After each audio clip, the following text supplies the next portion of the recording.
हाँ, सहायक संधि की विशेषताओं को हम लोग ने देखा।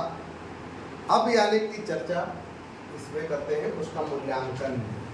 तो सहायक संधि का मूल्यांकन में देखते हैं कि ये जो सहायक संधि जो किया गया, ठीक है, इसमें क्या लाभ हुआ और क्या हानि हुआ, ठीक है। किसको, यानी कि देशी राज्यों को इसमें क्या लाभ हुआ, या ब्रिटिश गवर्नमेंट को, ईस्ट इंडिया कंपनी को इसमें क्या लाभ हुआ। तो लाभ और हानि दोनों के बारे में भी हम लोग थोड़ा चर्चा करेंगे, ठीक है। जिसमें से आप देखते हैं कि कंपनी को लाभ क्या हुआ। सबसे पहला एक चीज को देखना है कि देशी राज्यों को पहले तो क्या है, निशस्त्र कर, निशस्त्र, ठीक है। और निशस्त्र करके क्या है, एक दूसरे से अलग कर दिया। इतने भी दो देशी स्टेट है, देशी राज्य है, ठीक है। तो देशी राज्यों को निशस्त्र कर दिया गया। निशस्त्र का मतलब क्या है, आपने उसकी विशेषताओं में एक चीज देखने का प्रयास किया गया, क्योंकि यहाँ पर क्या है, जो भी देशी रियासत होंगे उन देशी रियासत में एक क्या है, कंपनी की अपनी एक रेजिडेंट होगी, ठीक है। वो रेजिडेंट ही क्या करेगी, यानी कि आपका जितने भी युद्ध होगा उस युद्ध में उसकी सहायता करेगी। किसकी सहायता करेगी, यानी कि संबंधित, यानी कि राज्य को सहायता प्रदान करेगी, ठीक है। तो ये तो संबंधित राज्य इसको क्या है, सहायता प्रदान कर रही है। तो जिसमें से क्या है, अब इसके कारण क्या हो गया, पहला तो यानी कि वो देशी राज्य क्या हो गया, निशस्त्र हो गया, ठीक है। और ये क्या हो गया, एक दूसरे से, दूसरे राज्य से वो लोग को भी अलग भी कर दिया, ठीक है। दूसरा क्या है, इसका मतलब क्या है, देशी राज्य क्या है, अंग्रेजों के विरुद्ध क्या हो गया, अब कोई गुट नहीं बना पाएंगे। मतलब कोई गुट मतलब क्या होगा, जैसे क्या होगा, पहले एक स्टेट हो गया, दूसरा राज्य, दो तो देशी रियासत है मान लो, ठीक है। एक तो देशी रियासत क्या है, मान लीजिए इधर अवध है, ठीक है, और इधर मान लो हैदराबाद है, ठीक है। तो हैदराबाद है, तो दो तो यानी कि देशी रियासत मान लीजिए यहाँ पर मौजूद है। तो इसमें अब क्या करेंगे, इसी चीज को समझना है, ठीक है ना, कि अब यहाँ पर क्या है, कंपनी क्या कर दी,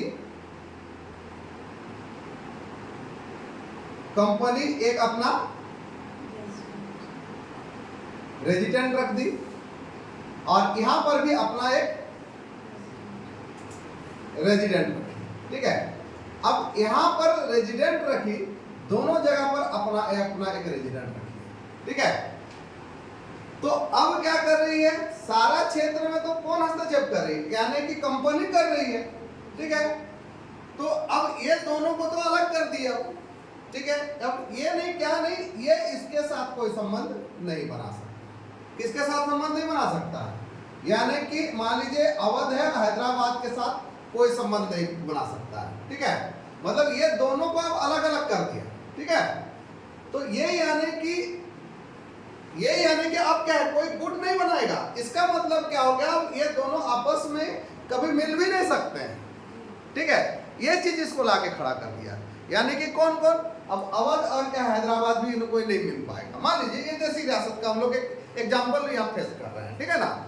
तो इसको यानी क्या है, वो मिला भी यहाँ पर नहीं पाएगा, मतलब आपस में भी उसको आप क्या है, जुड़ नहीं सकता है, ठीक है, जब तक इसका परमिशन नहीं होगा। किसका, कंपनी का परमिशन नहीं होगा। इसका मतलब बेनिफिट किसको हो गया, कंपनी को। और कंपनी की सेना क्या है, देशी राज्यों के धन से तैयार होगी।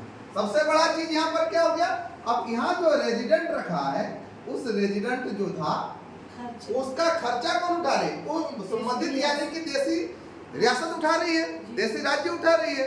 तो वो संबंधित देशी यानी कि राज्य जो क्या उठा रही है, उसका पूरा खर्चा हो रहा है। इससे फायदा क्या हो गया, देशी राज्यों के धन से ही क्या हो गया, क्या तैयार हो गया, सेना तैयार हो गया। और वो सेना तैयार किसकी हो गई, अंग्रेजों की ही तैयार हो गई, यानी कि कंपनी, उसको यानी खर्चा भी नहीं करना पड़ा, उसको पैसा भी नहीं लगाना पड़ा, यानी क्या हो गया, उसकी सेना भी यहाँ पर तैयार हो गई, ठीक है ना।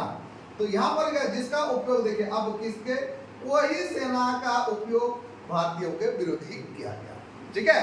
यानी कि आपसे ही, आपके घर में रही, आपसे ही क्या की, आपके खर्चा से सेना भी तैयार की और उसी सेना का उपयोग कहाँ किया गया, यानी कि आपके विरुद्ध ही यहाँ पर किया गया। ठीक है, तो यही तो बेनिफिट हुआ किसको, यानी कि आपका कंपनी को बेनिफिट हुआ, यानी कि ईस्ट इंडिया जो कंपनी है ये कंपनी को यहाँ पर बेनिफिट मिलता है। ठीक है, इससे क्या हो गया, अन्य जो कंपनी थी यानी कि यूरोप से दूसरी भी कंपनी जो भारत में व्यापार करती थी, वो लोग भी क्या करना चाह रहे थे कि भारत में अपना एक साम्राज्य स्थापित करना चाह रहे थे, लेकिन ऐसा नहीं हुआ। और इसी यानी कि सहायक संधि के फलस्वरूप क्या हो गया, जो फ्रांसीसियों का प्रभाव भारतीय राज्यों से समाप्त हो गया, क्योंकि अब यानी कहीं पर कोई हस्तक्षेप नहीं कर पाएगी, है ना, हो गया। तो फ्रांसीसी भी इसमें से बाहर हो गए। ठीक है, और यूरोप से मिलने वाली जो क्या है मुख्य चुनौती, अब यही एकमात्र आदमी था, कौन, फ्रांसीसी, यानी कौन था, ठीक है, एक फ्रांसीसी जो थी यही मेन थी उन लोगों का मुख्य चुनौती। लेकिन अब ये मुख्य चुनौती भी समाप्त हो गया, किसका, यानी कि कंपनी, यानी कि यूरोपीय मतलब ब्रिटिश कंपनी, ठीक है, जो ब्रिटिश कंपनी जो थी इसका टेंशन किसके साथ था, यानी कि फ्रांसीसी के साथ था, तो ये भी उसका समाप्त हो गया। सहायक संधि से देखिए कितना लाभ होता है किसको, यानी कि आपका कंपनी को, तो ये चुनौती भी अब पूरी तरह से समाप्त हो गया। ठीक है, अब ब्रिटिश निर्मित वस्तुओं को एक बड़ा बाजार मिल गया। अब क्या है, मेरा अगर यदि कब्जा है तो हम जो भी वस्तु वहां पर बनाएंगे उस वस्तु को लाकर क्या करेंगे, भारत में बेचेंगे ना। तो यानी कि ये जो बड़ा यानी कि बाजार था, ये बाजार क्या हो गया, हमको बड़ा बाजार मिल गया, और बड़ा बाजार मिलने के कारण क्या हो गया, इससे क्या है, ब्रिटिश औद्योगिकरण को बढ़ावा मिल गया। ठीक है, ये यानी कि आपका लाभ रहा, किसका लाभ रहा, यानी कि आपका कंपनी को क्या लाभ हुआ, सहायक संधि से उसको क्या लाभ हुआ, ये लाभ के बारे में यहाँ पर हम लोग जानने का प्रयास करेंगे। ठीक है, क्लियर हुआ, समझ में आया, ठीक।